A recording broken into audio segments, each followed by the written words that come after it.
welcome all to the SnailTrail 4x4 podcast. If you like going off-roading in Toyotas, wrenching on Toyotas, camping in Toyotas, maybe poking a little bit of fun at Toyotas, and of course, hearing about how awesome MORRFlate 10.6 PSI Pro compressors are in your Toyota, then this is the place for you. Hello, everybody, and welcome to the SnailTrail 4x4 podcast. I'm your host, Jimmy Jett, and I've got nobody in the studio with me today. So today's going to be pretty quick and fairly easy. I'm actually not even going to be doing any updates on my real life. We're just going to jump into something new and exciting that I'm dabbling in. I'm thinking about trying, and we're going to use this as a test run. And I'm kind of curious what you guys think, but we'll get into that just in a little bit. We do have some housekeeping chores that we need to keep up on and promote and teach you guys about. There are a few new things on this list, so you do need to pay a little bit of attention. First and foremost is our monthly giveaway on iRate 4x4. And this month we are giving away an EX5 WagonTech Lithium Cube, their 500 series. Fantastic power mobile power system that you guys can get in your hands. You can use it while you're camping. You can use it to run your fridge when there's power outs. It's just a very awesome tool to have in your arsenal. We did have Alex from WagonTech on in the last episode, and he told us all about the new lithium cube setups, and especially that new EX18, which sounds fantastic. And there's even more bells and whistles on the EX18 than the EX5. But at the very end of the episode, Alex did say that he is also going to throw in a solar panel for the giveaway. So not only are we giving away the EX5, but we're giving away the EX5 and a solar panel. So super big thanks to Alex and WagonTech for this month's giveaway. If you're interested in winning this month's giveaway, you need to go over to iRate 4x4, scroll down to the watch, listen, and discuss section, click on the SnailTrail 4x4 podcast. And then if you're on a desktop, on the right side will be the sign up options. And if you're on mobile, down at the bottom. We're always taking reviews, and might do some reviews at the beginning of the month, but every 50 reviews that we get, we do a drawing for a swag pack. We're probably pretty dang close to 650 by now. So we do have to do a review drawing soon, and we will be giving away a swag pack for 650, 700. And when we get to 750, we're giving away a set of Yokohama tires. Super big thanks to Yokohama for giving away or allowing us to give away a set of tires. There's a few rules in regards to that, and not really that important for the off-road community, but they have to be 20 inches or less. They have to be less than 20 inches rim diameter, and they have to be a DOT compound. Otherwise, free game. Super stoked with Yokohama for being able to give those tires away to a lucky winner once we get to 750 reviews. So go over to iTunes, go leave a review.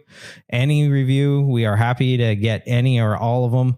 We don't care if it's 1 or 4 stars. Just go over there, leave us a review, and say something like how the Wheeling Wine and Whiskey podcast is inferior to the SnailTrail 4x4 one, and you're entered. Bam, just like that. You can win yourself a set of Yokohama tires. We haven't done one lately, and I'm not sure if how soon we're going to be able to do one, but I know as soon as we get Tyler back from his paternity leave, we are going to be doing another snail mail episode, and we probably have a lot to catch up on.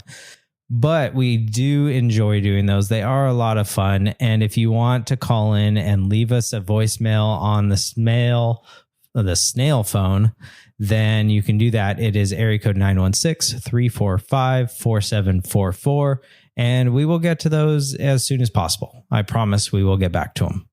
Updates for all you Spotify listeners out there and all you other listeners out there that have been having problems with all the backlog of the SnailTrail 4x4 podcast.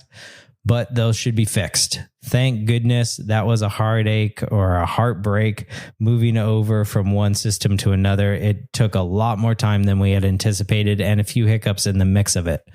One of those was that we had repeating episodes from, I think it was 476 was repeated all the way down the line, all the way down to episode 0.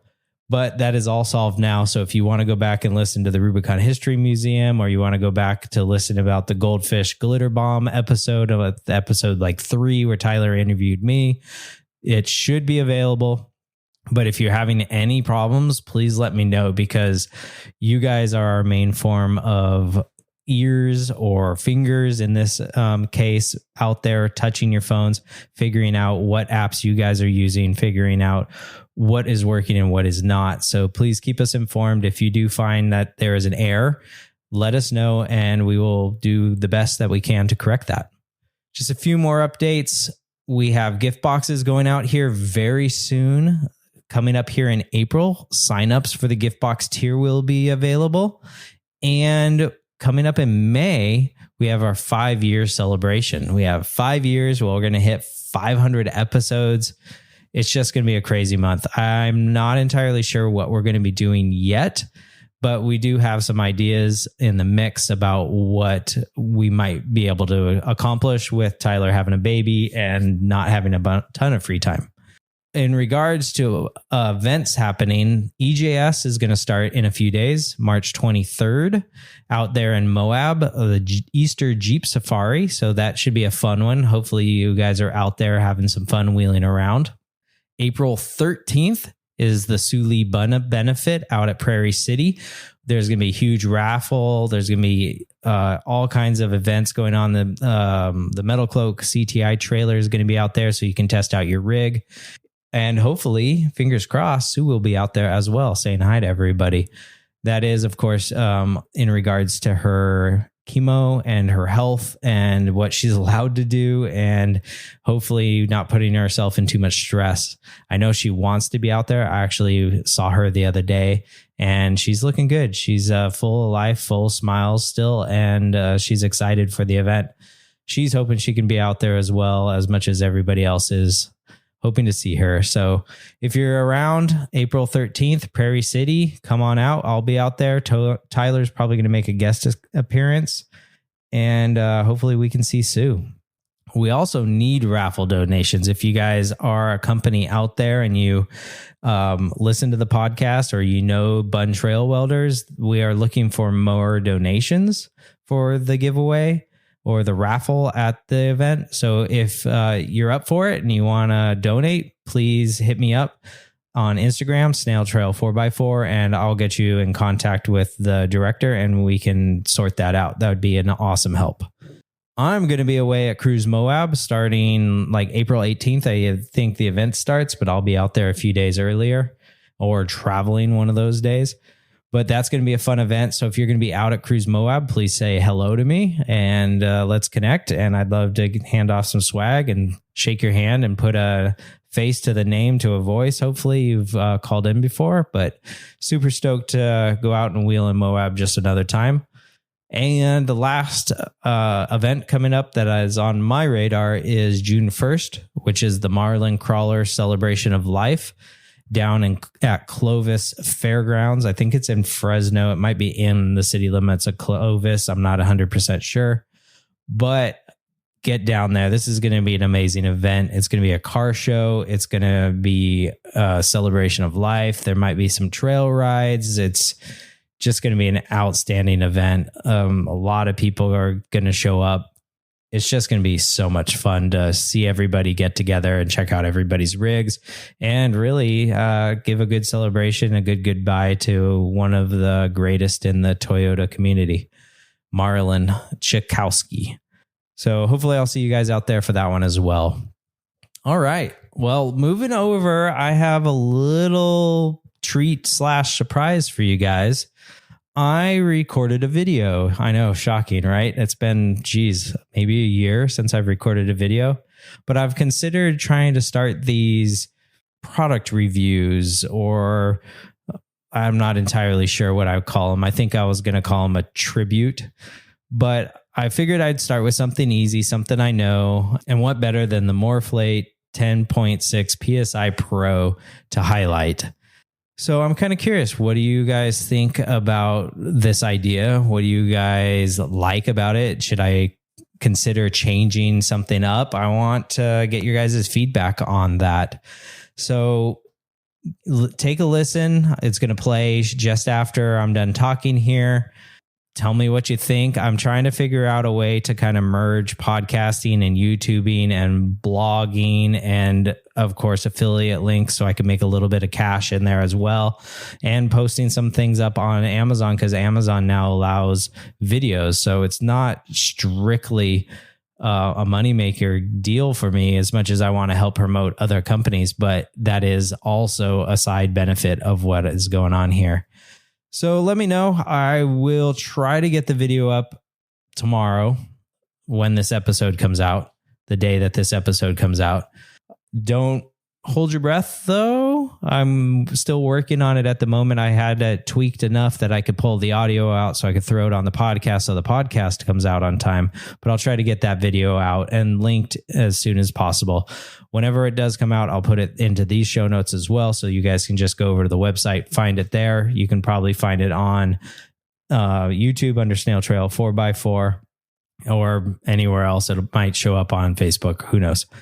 Anyways, take a listen. Let me know what you think. If you like the idea, I'm open to doing more. I'm probably going to do at least one or two more before Tyler comes back so we can keep this ball rolling. Give me the feedback. I'll try to incorporate it and we'll see what we can create out of this.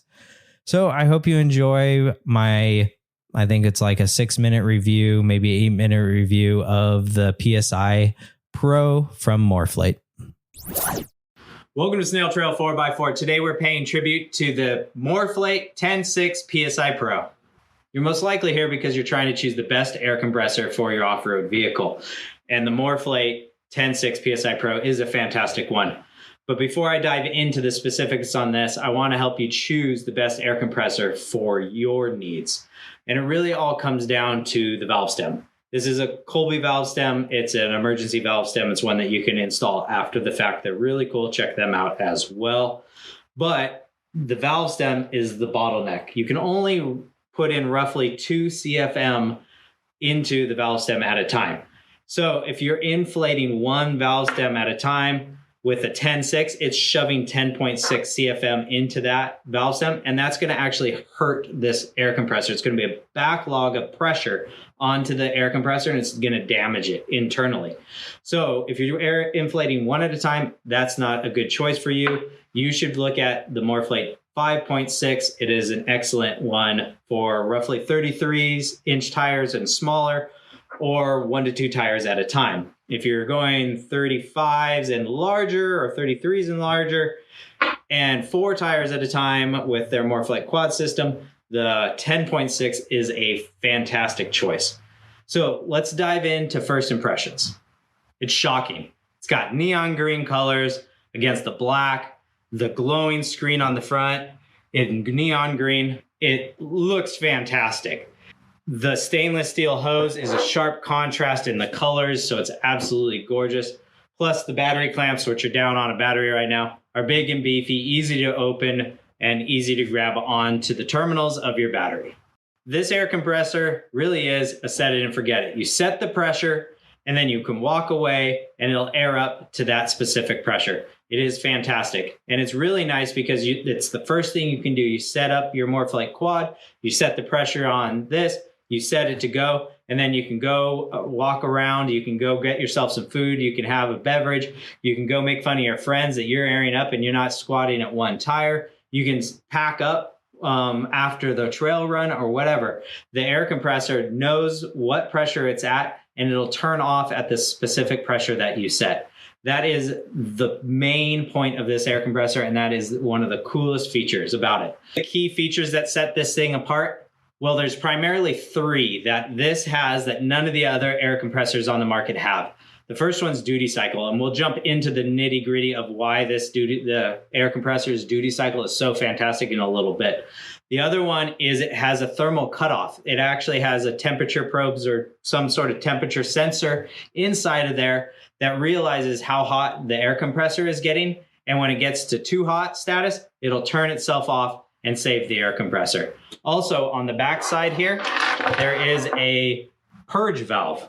And the purge valve is there so that when you use the air compressor and you're airing it up, when you're done for the day, it still has pressure locked inside of there, and that pressure can damage the internals of the air compressor. So when you're done, you can press this button, it'll release the air, and your air compressor will not be under pressure while it's being stored away. Now let's dive into a little bit of the duty cycle and what makes this so fantastic. The duty cycle is 80% at 0 PSI, and when you're up around its max pressure at around 120 PSI, it's at 50% duty cycle. But most of us aren't going up to 120 PSI. We're down at like 30 PSI. And when we're down there, it's like 70% duty cycle. So you have an extended period of time to air up your tires. You could probably air up 2 or 3 other friends' tires before you're going to hit the duty cycle time of the air compressor. And no other air compressor on the market in the off-road industry, at least, can state those facts. That is one of the key features and one of the things that sets this thing apart. So what went into that? Why can they hit those duty cycles? None of the other companies can. One of the things is the stainless steel braided hose line. It really works on, disperses the heat. It grabs the heat off of there and it starts sending it out. These things still do get hot and they do still advise you to wear gloves, but that's one of the key features there. They also have aluminum heads. All the other air compressors that look like this on the market have ABS, plastic heads, and it just doesn't disperse the heat nearly as well as aluminum. Plus, their internal cylinder walls are aluminum as well, and those help with dispersing heat. And one of the key benefits about that is that now you have the same materials heating up at the same rate, and there's no weird friction loss or gaps between the head and the cylinder wall. Plus, they put a thermal conductive or thermal paste in there to help distribute and spread out the heat of what's going on in the cylinder and spreads it out to the cylinder head that's made from aluminum to help spread that all out. So they've thought about what went into this and how to disperse the heat the best ways possible. And that is the main reason they can hit those duty cycles. The price is a little bit higher than all the other air compressors that look like this out on the market. But that is because of all those key features that help the duty cycle, that help the thing stay cool, and help protect the air compressor to last longer. And it'll outlast any of those other ones out on the market. Therefore, I feel that this is a truly great buy for an air compressor while you're off-roading. Plus, really is set and forget it. How fantastic is that? If you have any other questions about air compressors or want me to review another product, make sure to write it down in the description down below. And don't forget, my friends, keep growing.